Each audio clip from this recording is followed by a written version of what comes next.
Okay, people, before we even get started, drop a like if this was one of the best Boruto chapters you read in a hot minute. Chapter 77 of Boruto, hands down, changed the game for this series and finally moved it over to the destined part of the story because let's keep it a buck, dog. It's been since 2017. Yes, I said it. 2017. We've been waiting to get to this very moment, people. We've been waiting for, like, yo, dog, the time skip's gonna come. It's gonna come one day, my lord. And yeah, today's the freaking day because we are headed in that direction. We are seemingly reaching the climax of pre-time skip Boruto with Kawaki doing the unthinkable, with Kawaki making the move that made a lot of Naruto fans' hearts bleed and their eyes water up because, oh baby, I think it's time to talk about it. And I think at the very least for this chapter, I'm gonna say, oh, ForneverWorld, it's the switch up time, it's the switch up time, you fake ass fraud. Use your brain, that's all.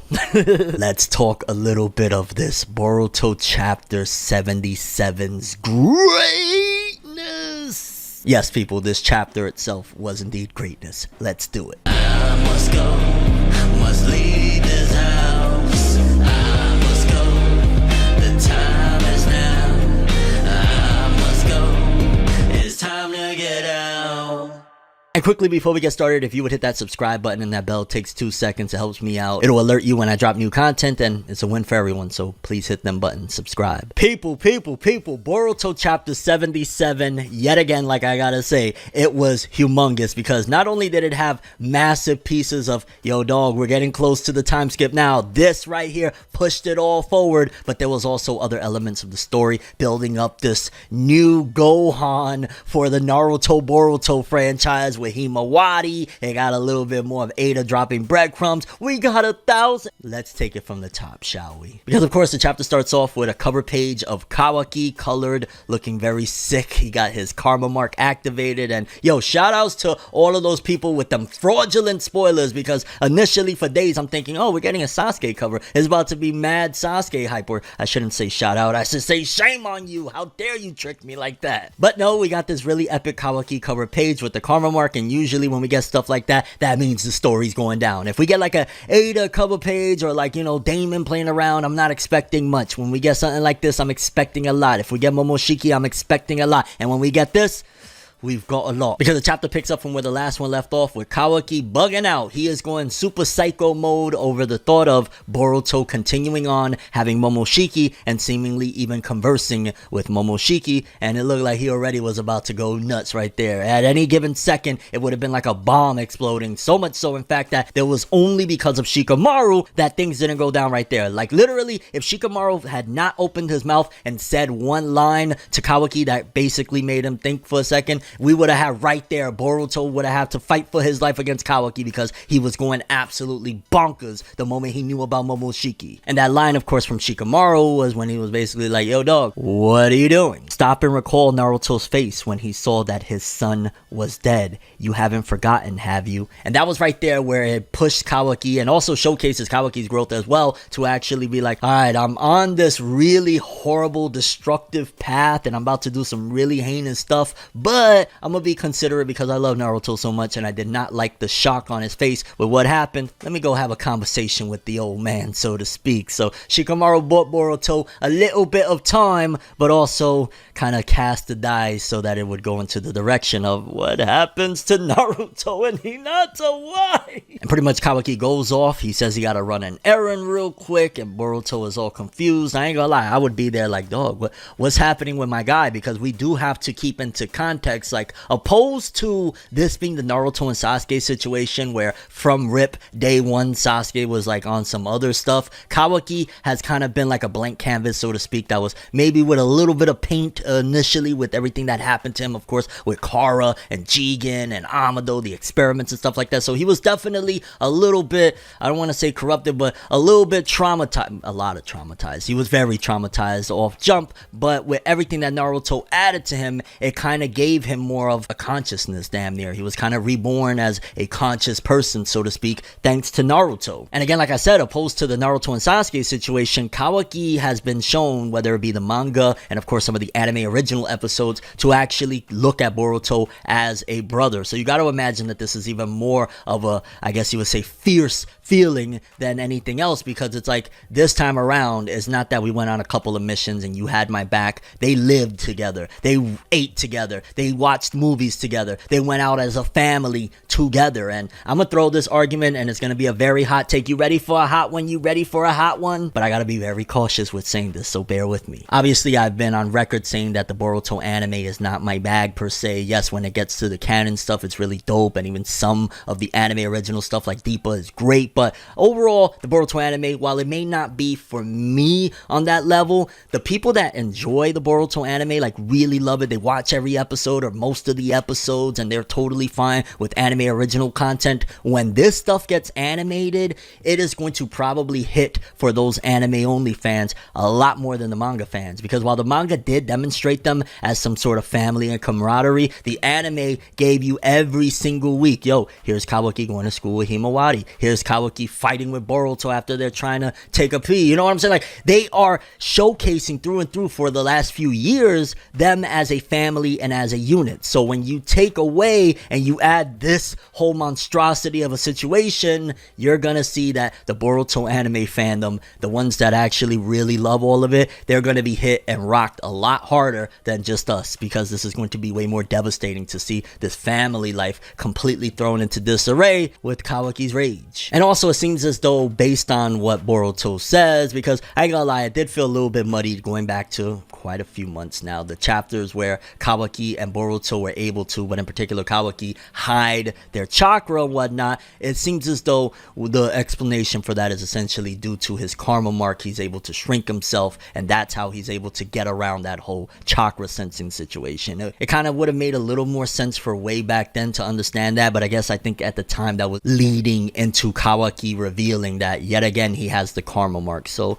you could throw the argument there, but yeah, like the fact that he is able to hide his chakra using the Sukuna Hikona, it's like, alright, but it's still a little bit like, could have been better explained, like, oh, so that's how he's hiding the chakras, not just because he's Otsutsuki. And then add Ada into the equation, because you already know at the end of the day, it looks like Ada is going to ride for Kawaki no matter what, because she's like, yo, hop off the man, he got stuff to do, he's like, you know, he's not a baby no more, you know what I'm saying? Matter of fact, I'm going shopping, I don't got time for this malarkey. And I'm there like, okay, if this was another chapter where things weren't popping off, I'll be like, really? We're about to have a shopping chapter? But it's totally fitting for her character, and it's just demonstrating as well that she really almost doesn't care about any of this that's going on. Aside from her love life stuff, she doesn't really care about anything on the grand scheme of things. I mean, even later on in the chapter, she starts dropping bombshells, and I'm thinking to myself, you know all of this, and you're so nonchalant about it. Like, I get it. You could throw the argument, dog, she's kind of like a cyborg, she's like an android, you know, there's limits, but she just feels like, straight up, like, aside from, hey, I like this dude and I want him to be mine, she doesn't care. Although you could throw the argument, maybe it's because she already knows what's gonna happen. I'm not gonna let go of the time travel stuff of all of this that transpired, and that's why she's able to see everything, because she's been programmed to see it, because this already happened. Think deja vu. And while Boruto is basically trailing Ada and them on his little side quest, we cut to another big and massive, impactful part of this chapter regarding Code, Bug, and the Ten Tails Jubi clones and whatnot, which I ain't gonna lie, it's been a little hot minute. I think Boruto succeeded on letting us breathe a little bit from Code and being like, okay, yo, I kind of miss seeing, because at the end of the day, he's one of the biggest, or he is the biggest threat to the Shinobi world at this time. It's like, yo, when we finally see him again, I'm like, I still remember that ass whooping that Daemon gave you. I'm not gonna lie, lad, but you got some Ten Tails stuff, and you got a few things going for you. You're trying to do your indie thing. Why not? And I ain't gonna lie, it's kind of sad and pathetic that Code has been reduced to, like, yo, he went from being a part of this giant conglomerate, the Kara, and remember Victor had all that money and stuff from his businesses. Like, yo, he went from being a part of this giant conglomerate, then he had that smooth thing with Ada, you know what I'm saying, and Daemon, the army that he was building with them, like a group, like the League of Villains, and then he lost that on top of that, and now he's left with just this drunk bug that's just laid out there, scared to death of the Ten Tails army that's there. It's like, Code is down horrendous right now. But also, he reveals something major that is showcasing, yo, dog, 5th grade Shinobi War has to happen. Like, there's no way, unless they're squashed immediately, like a giant Susanoo just finishes them all off. He reveals, yo, we had 1,000 right now and still cooking. We could end up with an army of like 10,000, 20,000, which 100% for starters is going to lead that it's going to have to be a Shinobi War. It's not going to just be a war on the leaf, because they can't handle that much manpower, especially they're all 10 tails. Like, if it was a bunch of clones of Konohamaru, dog, yo, send out Moegi real quick, handle that. Okay, that was a cheap shot. I'm sorry. I apologize. And Code is disappointed that he can't basically launch a surprise attack on Konoha because Ada filled him in already on that stuff. She knows everything of what he got cooking, so I guess we're going to have to wait. And that could also lead to why Code isn't going to attack right now, and maybe everything that he's planning is going to lead after a time skip. Dog, imagine Code drops this army on Konoha after like 2 years, and it's like 1,000,000 10 tails. Like, if he's at 1,000 now, if he for whatever reason decides to hold off for like a year or two for this time skip, or even 3, how many clones is he gonna have, dog? We have a 10 million man clone army against Konoha, which again, that's when all the other villages are gonna step up. I don't think the manga will, but I'd hope that it would expand and start including all of these other places. Again, if the manga with the time skip revamps itself, I could totally see that being the best viable option. Like, yo, we can start off straight away, time skip, we're in the midst of a war against Code, and we got Boruto and Himawari. Like, there's so many possibilities they could do with expansion. If this dude is already with 1,000 10 tails army, give him some years of doing this, we coming back mobbing deep. No Prodigy of Havoc, pun intended. Rest in peace, Prodigy. And Ada informs Shikamaru of all that is going down as she continues her shopping spree. And I ain't gonna lie, I kind of appreciate some of those moments, considering this chapter was extremely heavy, and I would describe it no less than absolutely heartbreaking. It's nice to have, okay, the jokes with, look at Bug, he's such a bum there drinking on the floor like that, and hey, look at Ada, she's shopping and shocking Shikamaru in the middle by screaming, oh my god. Like, it's those little moments that with a chapter like this you 100% need, because there's a massive serious aspect, and it's like, yo, you could cut the tension with a knife, is so thick, you know what I mean? And then another massive part of the chapter, and this is definitely going to lead to a lot of discussions. If you guys have anything in particular that you want me to talk about in another video moving forward in depth, please let me know, because then we had this one that got me massively excited, because as Boruto and Daemon are following Ada around in the store as she's shopping, suddenly Daemon feels something and runs outside, and it's Himawari. She's just getting the groceries from mom, getting her favorite black tea, getting her stuff that she likes, and Daemon proceeds to, looks as though he's about to knock her lights out. And I'm not gonna lie, again, looking at the panel right here, maybe I'm totally off, but at first glance when Himawari is looking back, it kind of looks like, I don't know, and maybe I'm bugging, but her eye looks a little bit different, almost as if she has some sort of ocular vision at that particular point. But then of course, once Daemon pushes her back and we see her face up close, it's completely normal, and she's scared. And right there, I'm going to throw the argument again that she either had activated her Byakugan, or imagine there's something else. Imagine she was training in something else secretly. We know the anime been pushing her to be a shinobi, so yeah. And while Boruto is holding Daemon back, he's there like kind of confused, and he goes yet again to lunge at her with another punch, but this time around he stops because he could tell, yo dog, she's scared to death, she don't know what she's doing. And while Boruto explains, yo, she's not a shinobi, she's, you know, nothing like that, he's like, no, what was that I sensed? And you gotta imagine that they were inside the department store and Himawari was in a whole other store, so for him to sense that, she got something in there. And there is where I say, insert female Gohan for the Naruto / Boruto verse. It's not Boruto, he is not Gohan, and don't get me wrong, we have our problems with Gohan in the Dragon Ball spectrum as well. By no means am I trying to say Gohan is this perfect character that we all love every step of the way, but Himawari has those early Gohan tendencies, and just Gohan tendencies in general. It's not just early, of a hidden latent potential. We've seen it the day Naruto became Hokage, how she knocked him out and he had to miss the ceremony. She has something in her that is massively strong that I can't wait to see, and I hope they explore it more moving forward into the time skip, because again, the anime, it does things that will carry on into the manga. Like we've seen Sumire be adapted or whatnot, and if Himawari is training to be a shinobi in the anime, then when the manga time comes with the time skip, you add that with that, boom, we're gonna have one of the craziest hype Shinobi, and I'm imagining moving forward as well. After this chapter, removing certain key characters, Boruto is going to have to really push to make all of these characters more useful, more on screen, and more interesting. And we've known for a long time, Himawari has that Gohan in her. Like, this chapter gave me somewhat vibes, or at the very least, it reminded me of when Raditz first showed up to Dragon Ball Z and he kidnapped Gohan and he could sense that there was something in him.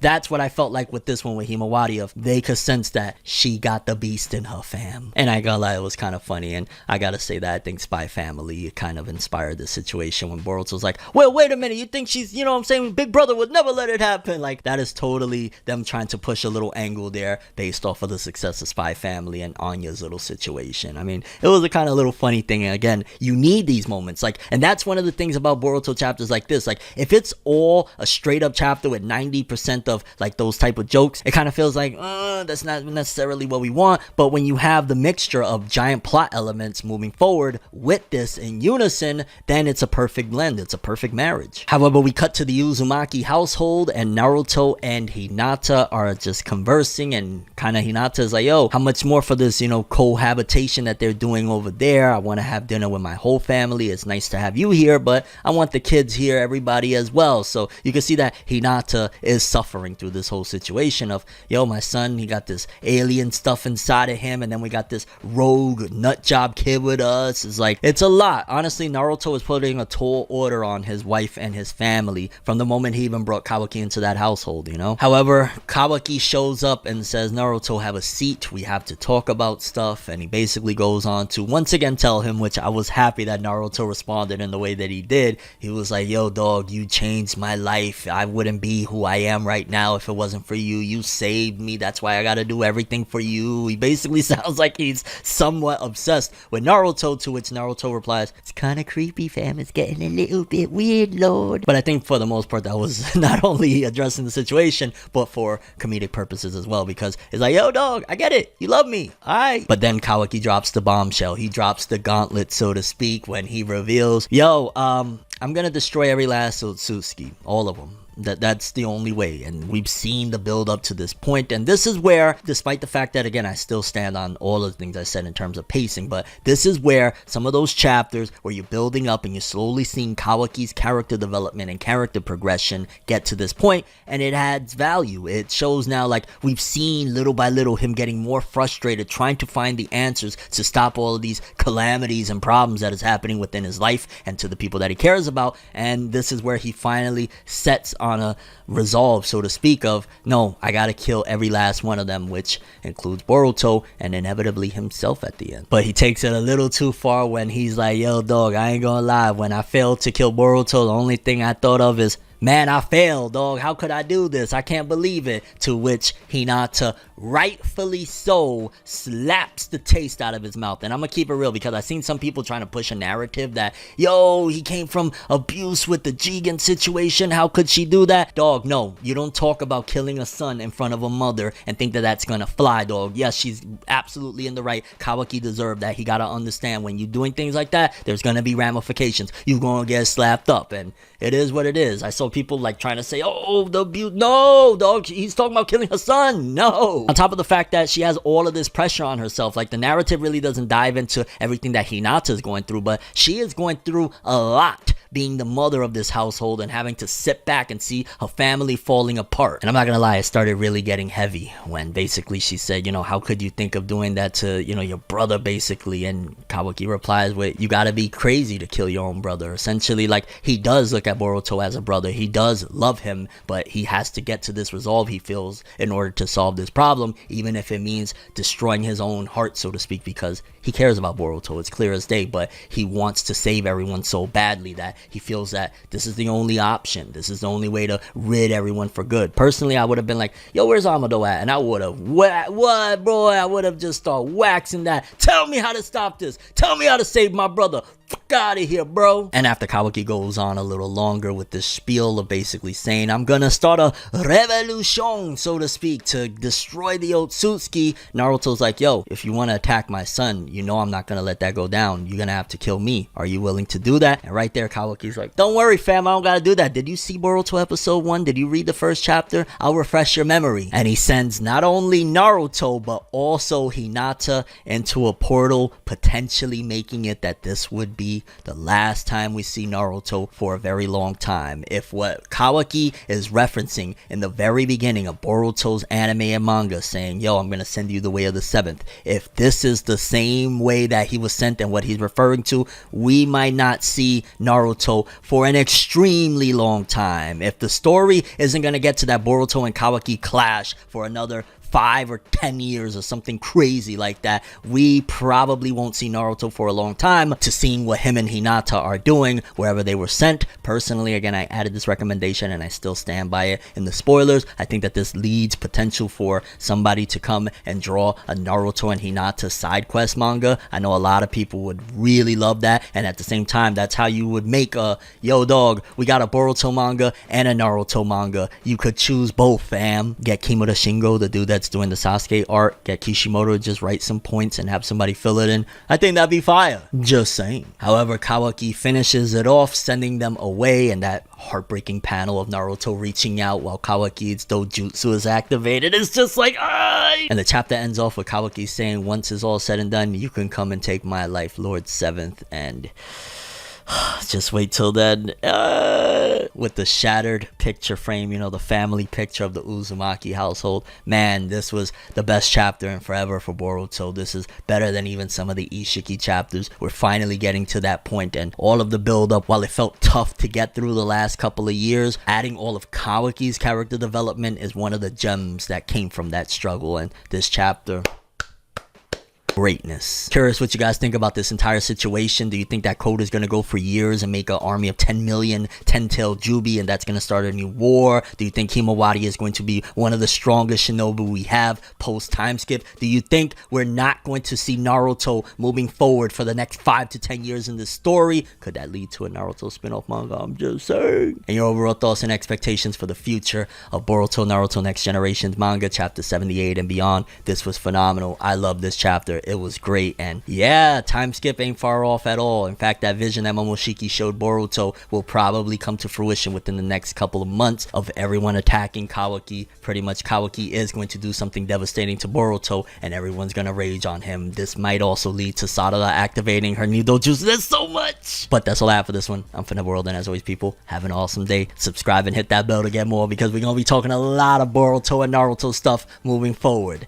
Yeah! I have a dream, alone in my room as I sit with the tea. Couldn't possibly think what I often see, and you don't even know how I often blink. Lights be flashing and looking at me, such an odd unique, yet I'm so unique and you're looking at me. If the walls could talk, they would probably repeat, and I'd probably say, bitch, get the fuck off me.